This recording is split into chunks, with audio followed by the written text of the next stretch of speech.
If I asked you to clearly explain what's driving our economy, inflation, GDP, interest rate cycles, or how monopolies impact the market, how confident would you be in your answer? Recent research shows that nearly half of all Australians fail basic economic literacy tests. 8.5 million adult Australians are financially illiterate. That's about 45% of our adult population. This means that millions of people are actually not having the bare minimum knowledge to make confidently decisions about how much they save, how much they borrow. Financial literacy is not a me problem, but it's a society problem. The economy is complex, but it always has been. Understanding how our economy affects the way you view and manage your finances is crucial. The tools you use to build your life and your business have fundamentally changed. We've swapped physical wallets for apps, cash is outdated, and you can now pay a bill automatically. It's frictionless, invisible, and easier than ever to ignore. In an economy that's constantly evolving, is your financial knowledge evolving with it?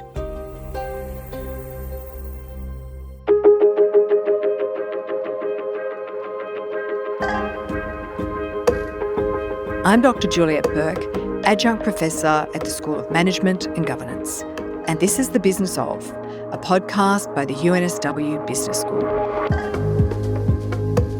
Professor Isabella Dobrescu is Head of Economics at UNSW Business School. She says it's never too late to get a handle on your finances. Isabella, could you explain the difference between economic literacy and financial literacy?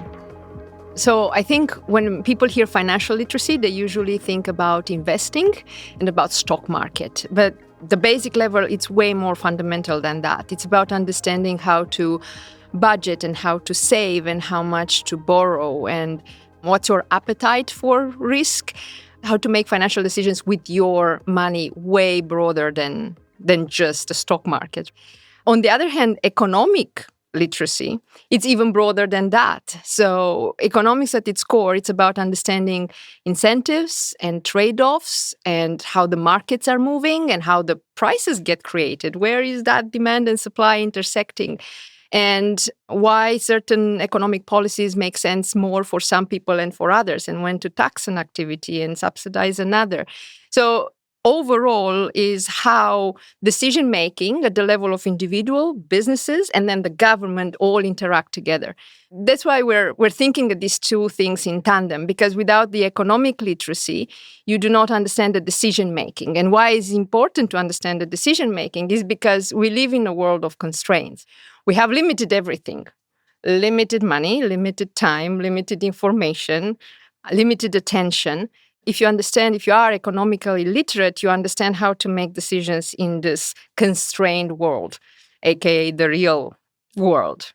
Do you have a specific example where someone doesn't seem to understand the difference between finances and economics? Yes, unfortunately, I do, and it's very close to home. So this is a highly educated person on a local council who was having at the same time a significant amount of savings in their bank account, their low interest rate normal bank account, about 4%. So if you leave the money there, that money is going to earn you about 4% interest.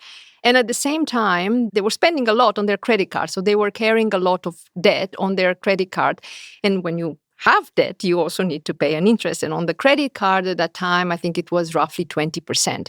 So just by moving the savings and paying from the low interest rate account, the credit card debt, they would have saved that difference in interest rate. Right? They would have stopped the 20% interest rate. This is why it's important to have economic literacy. It starts with financial literacy. And in the end, what you want to have is, an individual at the individual level, at the community level, at the society level, people that understand what are the incentives that are moving behaviors, how are these behaviors moving, and in the end, what's the opportunity cost of every choice that they're making. And how do you think Australians are going with that in general? Do you think we are both economically and financially literate, or better at one than the other, or both bad? Or both bad? Now, unfortunately, way fewer than we would like in a country like Australia are economically or financially literate. So the general statistic that gets sent out there in the media is like, oh, and it's absolutely true. So Australia is among the top 10 countries in the world with the highest level of economic and financial literacy. And that's a great headline, right? But that masks a bit of a domestic crisis. So if I would tell you that 8.5 million adult Australians are financially illiterate, that's about 45% of our adult population, you would not be that excited as the top 10. And now let me pile on that by saying that there is a substantial gap between women and men. So about 63% of men are considered to have an adequate level of financial literacy, 48% of women. Now we take a step back, and again, I'm piling up on that. If we look at just teenagers, we have about 28% of teenage boys having some form of financial literacy, 15% of teenage girls, right? So it's, I'm an economist, don't get me wrong. I like my statistics. But this means that millions of people are actually not having the bare minimum knowledge to make confidently decisions about how much they save, how much they borrow, how do they manage risk, how do they manage their own credit. What does it mean for them that interest rates go up and down? What is this doing on the market that they choose to be active on? How do they understand wage growth? How do they understand standard of living and the cost of living, right? To that, you would say, well, shouldn't education take care of it? And to that, I say, sure, economics education does take care of it. But for that, you would have to get a Bachelor of Economics. And then you have all these wonderful tools to understand how you make decisions in the world around you. But not everybody wants to do or can do a Bachelor of Economics. Is there another point where we can catch everybody? And sure, there's high school. Now, the problem in high school is that the economics education pipeline in high school is weak and getting weaker. So in the early 90s, boys and girls were studying economics roughly at the same rate. Now, male students, boys are outnumbering girls at the rate of 2-1. Now, that's dangerous because usually economics education, particularly in high school, is creating a pathway into economic decision-making. And then you go into business and finance and public policy and leadership. If that pipeline is getting narrower and less representative, then the discipline and ultimately the people who are making public policy decisions for all of us is getting less representative. So do you think it's about this issue of less education and early education, high school education, or is it also about the fact that maybe the world is more complex in terms of economics? I mean, is it? That's an assumption I'm making. Yep. Maybe it's not more complex. Yep. It's both. And the bigger of the two, it's education. And that's a good news because we can't stop progress, but we can actually ramp up our education. So that's good because 1, we do have a gap. 2, we can close the gap. 3, education, which is something that we can immediately do something about, seems to be the biggest avenue that we are having at our disposal to move the needle. How do I know if I am financially or economically literate? Financial literacy is not a destination.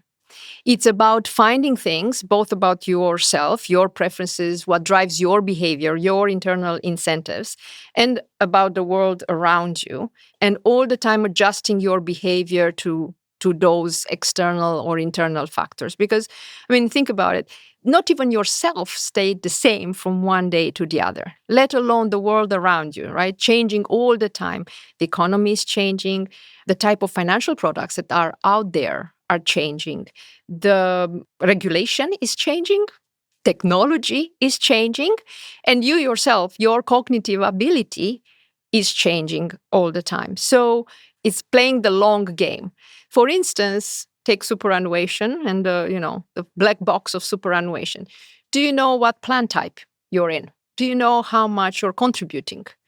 Do you know whether your plan comes with insurance or not? Do you have multiple accounts? Because this is a pitfall that a lot of people are falling into. Have you consolidated, right?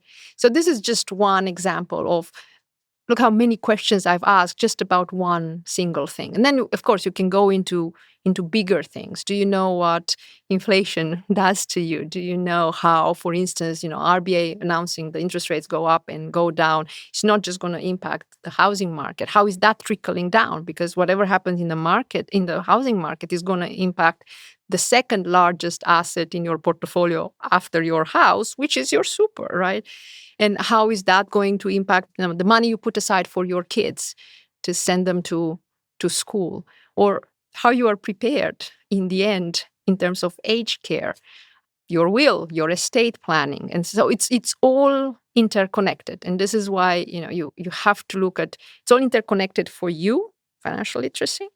And it's all then interconnected for all the people that are around you, whether they're, it's the family, it's the community, and in the end, it's society. And it seems that we're transitioning into a very different type of financial environment. If you think about it, going from cash, for example, to now digital wallets, and we've got investing apps. How have those things changed our understanding of money? The biggest behavioral change, probably in the more than 20 years, has been this removing the pain of paying. Right? You have your wallet, and back in the cash times, you see your coins and your notes flying off your wallet, and eventually your wallet would be empty, and those transactions were visceral, were real. Now we spend our time and our life tapping. Right? You tap with your card, you tap with your phone, you tap on the subscribe button, you click on subscribe buttons, right? We have the buy now, pay later. And those transactions are not real, because that money you do not feel that transaction. And don't get me wrong, having these other alternative tools, it's very convenient, but it changes your spending habits.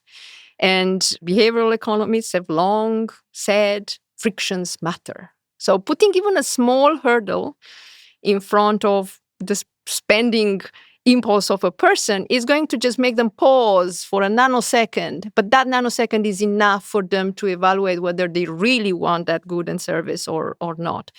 Sure, convenience is great, but not when it works against you. So I think our problem is that the payment technology has not really kept pace with our spending habits.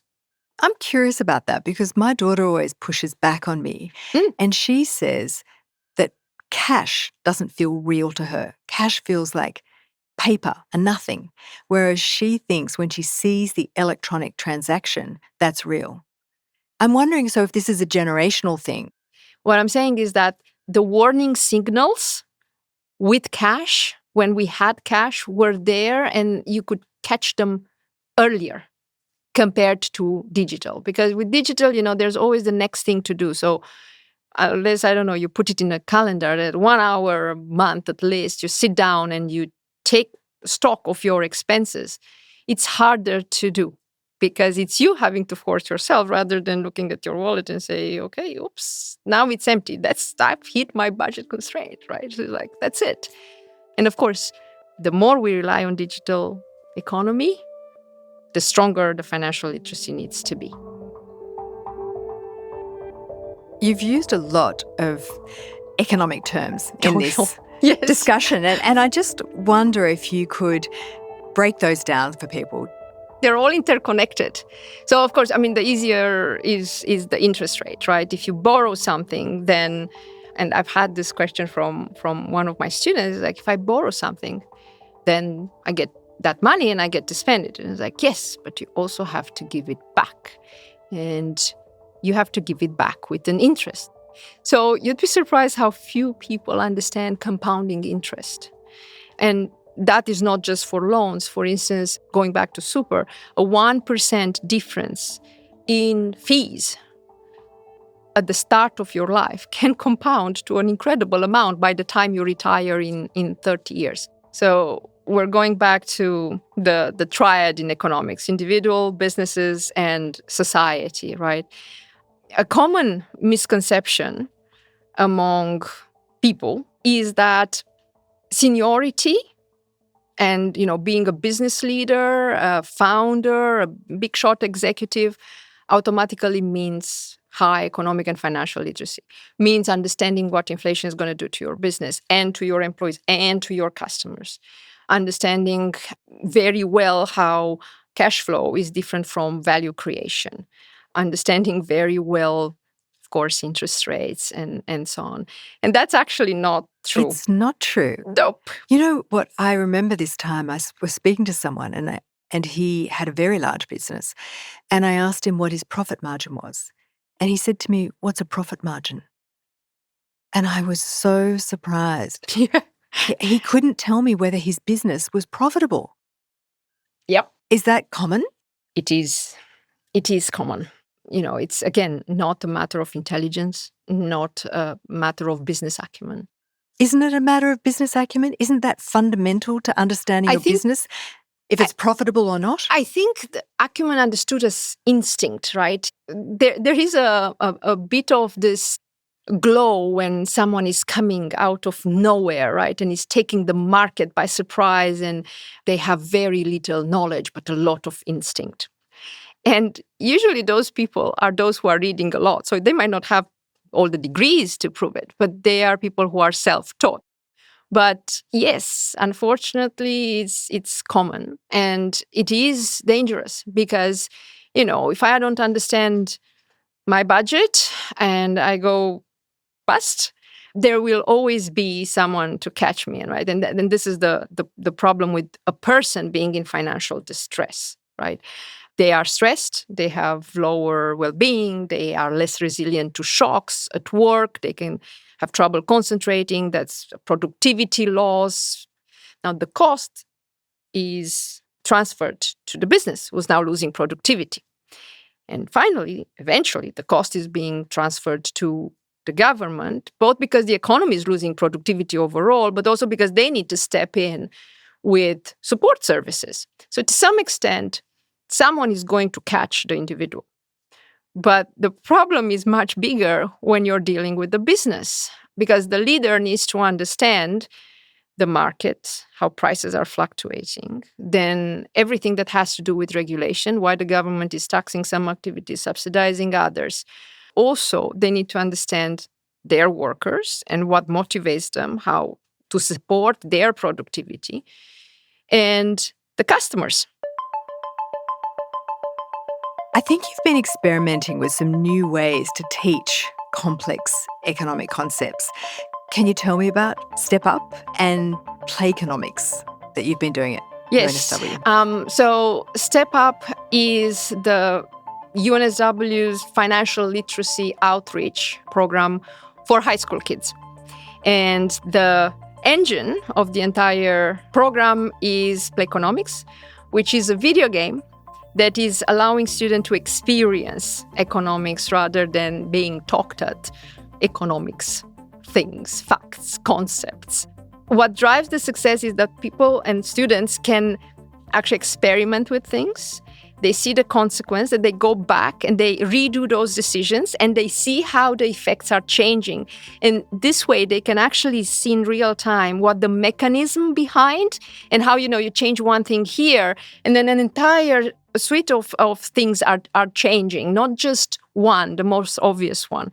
So in the game, they make decisions about budgeting and spending, how much to save, how much debt to take on, and they learn about their own appetite about, on risk and delayed gratification and all that. They can see all that in real time, and all of a sudden, it becomes a lived experience. It's like living their life on fast forward, and there's no consequences. So you can make as many mistakes and you can do as many retakes as you want. I want to do that. We're going to sign you up. I'm thinking about our listeners and thinking maybe some of them are in their 30s. what advice would you give them to make sure their finances are in order? Okay, so what I'm seeing, at least from my point of view, is that the 30s are where you build your foundations, and they need to be solid. The 40s is your balancing act. You're balancing multiple responsibilities, right? And the 50s is where you prepare to sail in the sunset. And it's you're trying to make it the most glorious sunset that you have, and really enjoy and be productive in your retirement. So in the 30s, things that you might look at is, am I building an emergency buffer? Do I have too much debt on my credit card, high interest debt? Am I contributing, or have I started contributing seriously to super? In general, I think the 30s is about building good habits, good economic and financial habits, and then try to avoid expensive mistakes, and you're going to be fine. As I said, the 40s are about the balancing act. Children are coming in, caring responsibilities are coming in, right? So it's more about, am I managing at my best my mortgage? Am I saving enough for retirement? I should have already started, but is this enough to get me there? Career risk. What happens? Do I have enough buffer in case something goes wrong with my job, right? AI, for instance. And then the 50s is when you prepare for retirement. So am I having enough money? Obviously. But also, how would I draw down? How do I take out that money? And of course, the aged care, the health care, the insurance. Is this enough? And if it's not, how do I make those last minute decisions in order to allow me to retire comfortably and spend the next 30, 40 years in a comfortable state? You mentioned before this idea that economic literacy, even financial literacy, is like going to the gym. Yep. And you've got to build it up and then keep it up. Yep. So if I'm wanting to make sure that I'm staying up to date in the financial world and I'm not operating on outdated assumptions, how do I actually do that? How do I put the gym analogy into practice? Remember that when you go to gym, you have to put in the effort, and sometimes it hurts. So, the easy way out are all these influencers, right? There's been an explosion of financial content, and it's everywhere. TikTok, Instagram, podcasts, newsletters.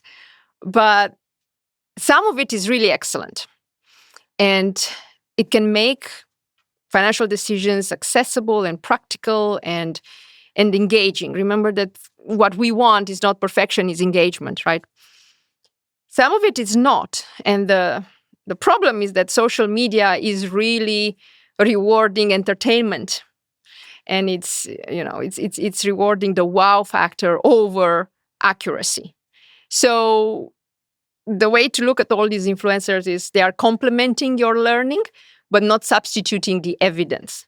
So something sparks your interest, you know that might apply to you, go and dig deeper and go to gym. And gym is not necessarily all the time pleasant, right? So dig into the RBA materials, the treasury materials, Money Smart, or just go and talk to a financial advisor. So don't mistake entertainment and easy for evidence. The two are really not the same, and definitely do not make financial decision, minor or major, based on how charismatic an influencer or how confident someone looks online. It seems like a lot of people are using AI for their financial advice rather than going to a financial advisor who might be expensive. Do you have a view on that? Well, the jury's still out, because these days the AI is becoming so good. I think you cannot get away, for the most accurate information, you cannot get away from actually reading the official materials, right? And those are not necessarily a page turner, but it's where you're going to get absolutely the most correct information. But given how fast AI is advancing and how comprehensive, how many points of view they're taking into account when they are giving you whatever advice they're printing on the screen, right? It's not immediately clear to me that that's bad. If you had a magic wand and you wanted Australians to adopt one financial habit or principle so that we would be more financially or economically literate, what would it be? I think I would go to the root and I would wave the magic wand and get everyone to get interested in it. There is no way around it. You have to be able to learn it. And the best time to learn it is when you want to learn it, not when you need to learn it. Because when you need to learn it, it might actually be that it's a little bit too late. The good news is that there are tools out there to make the switch. The world is not going to get more simple, unfortunately. So it's up to us to just take control. And nobody said it's going to be easy.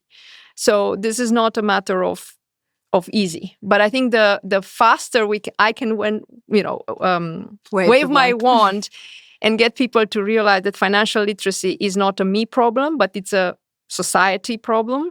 And becoming financially literate is not an add-on, but the core skill. Even though it can get a little bit hardcore, the better we are all going to be.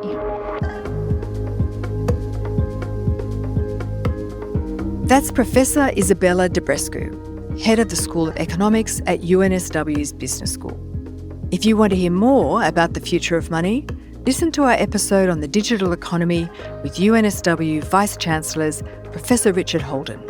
Thinking more about what the kind of innovation ecosystem in digital payments looks like is really important. So there is essentially no blockage to somebody inventing or creating an app in Australia, and the banks could do it with their payments apps and give people a better version of the kind of old school technology of cash in envelopes, and talking to their banks about how the customer experience can be improved is really important. You'll find the link in the episode description. The Business Of is brought to you by the University of New South Wales Business School, produced with Dead Set Studios.